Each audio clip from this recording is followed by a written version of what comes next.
Hello friends, welcome to Suja Samayal. இன்னைக்கு நாம ஜவ்வரிசி வத்தல் ரொம்ப ஈஸியா எப்படி பண்றதுன்னு பார்க்கலாங்க.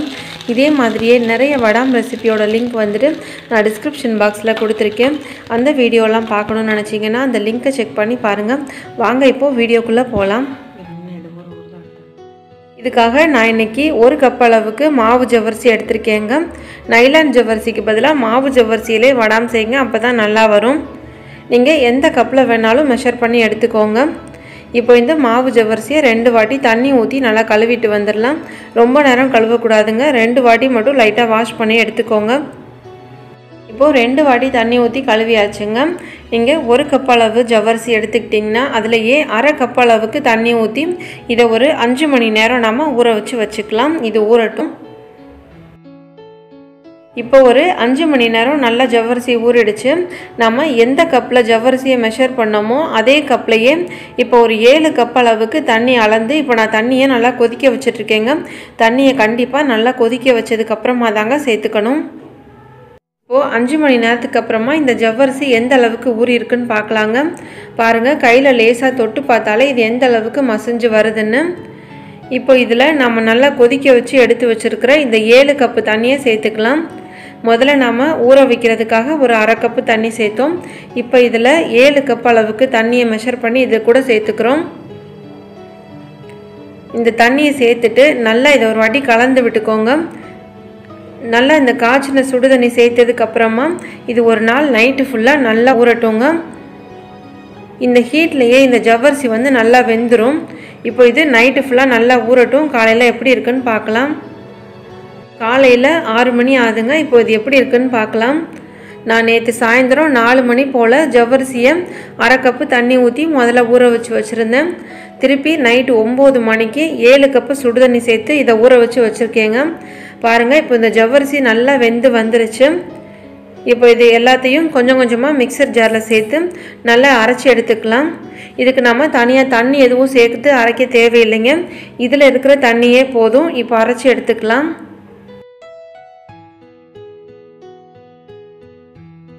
ஊறின ஜவ்வரிசியை இப்போ நான் மிக்சியில் சேர்த்துருக்கேங்க. இதே மாதிரியே எல்லா ஜவ்வரிசியும் அரைச்சி எடுத்துக்கிறேன். பாருங்க, எல்லா ஜவ்வரிசியுமே இப்போ அரைச்சி எடுத்தாச்சுங்க. பாருங்க, இது இந்த கன்சிஸ்டன்சியில் இருக்கணும். இப்போ இதுக்கு தேவையானதெல்லாம் நம்ம சேர்த்துக்கலாம். இப்போ இதில் 1 டீஸ்பூன் அளவுக்கு சில்லி ஃப்ளேக்ஸ் சேர்த்துக்கிறேங்க. நீங்கள் இதுக்கு பதிலாக பச்சை மிளகாவை கூட கொஞ்சம் மிக்சியில் அரைச்சிட்டு சேர்த்துக்கலாங்க. அடுத்ததாக ஒரு 1/2 டீஸ்பூன் அளவுக்கு உப்பு சேர்த்துக்கிறேன். உப்பு எப்பவுமே எந்த வத்தல் செய்கிறதா இருந்தாலும் கொஞ்சம் கம்மியாகவே சேர்த்துக்கோங்க. ஏன்னா நம்ம எண்ணெயில் பொரிச்சு வரும்போது இது வந்து ரொம்ப உப்பு கரைச்ச மாதிரி ஆகிடும். நல்லா மிக்ஸ் பண்ணிட்டு இப்போ இதை நம்ம ஊற்ற ஆரம்பிச்சிடலாம். நான் இன்னைக்கு இந்த ஜவ்வரிசி வத்தல் வந்துட்டு இந்த வடாம் காய போடுற ஷீட்டில் தாங்க போட்டிருக்கேன். நீங்கள் இந்த பிளாஸ்டிக் ஷீட்டுக்கு பதிலாக துணியில் கூட போட்டுக்கலாம். ஆனால் இந்த பிளாஸ்டிக் ஷீட்டில் போட்டிங்கன்னா உங்களுக்கு எடுக்கிறதுக்கு ஈஸியாக வரும். இந்த மாதிரி ஒரு சின்ன கரண்டியாக எடுத்துக்கோங்க. அப்போ உங்களுக்கு அளவு வந்துட்டு எல்லா வடகமும் ஒரே மாதிரி ஊற்றுறதுக்கு ஈஸியாக இருக்கும். கொஞ்சமாக ஊற்றிட்டு அப்படியே லைட்டாக ஸ்ப்ரெட் பண்ணி விட்டுக்கோங்க.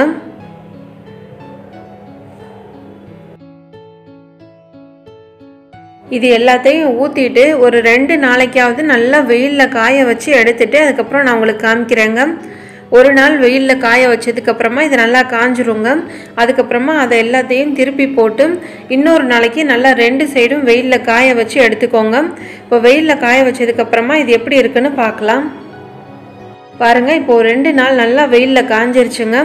பாருங்க, இது எந்த அளவுக்கு நல்லா கண்ணாடி மாதிரி நல்லா டிரான்ஸ்பரண்டாக பார்க்கவே ரொம்ப அழகா இருக்கு. இப்போ இதை நம்ம எண்ணெயில் ஃப்ரை பண்ணி பார்க்கலாம். எண்ணெயை கொஞ்சம் நல்லா சூடு பண்ணிவிட்டு அதுக்கப்புறமா அதை மீடியம் ஃப்ளேமில் வச்சு ஃப்ரை பண்ணி எடுத்துக்கோங்க. இந்த வடகம் செய்கிறது வந்து ரொம்ப ஈஸிங்க. நம்ம ரொம்ப கஷ்டப்பட்டு கை வலிக்க கூழ் காய்ச்சலாம் தேவையில்லை. ஊற வச்சுட்டு அரைச்சி ரொம்ப ஈஸியாக பண்ணிடலாம்.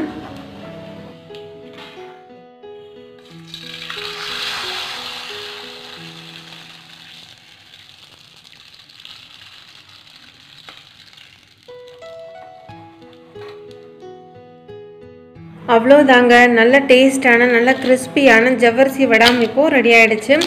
இதே மாதிரியே நீங்களும் செஞ்சு பார்த்துட்டு உங்கள் கமெண்ட் சொல்லுங்கள். இந்த வீடியோ உங்களுக்கு பிடிச்சிருந்தா மறக்காமல் சுஜா சமையல் சேனலை சப்ஸ்கிரைப் பண்ணிக்கோங்க. தேங்க்யூ.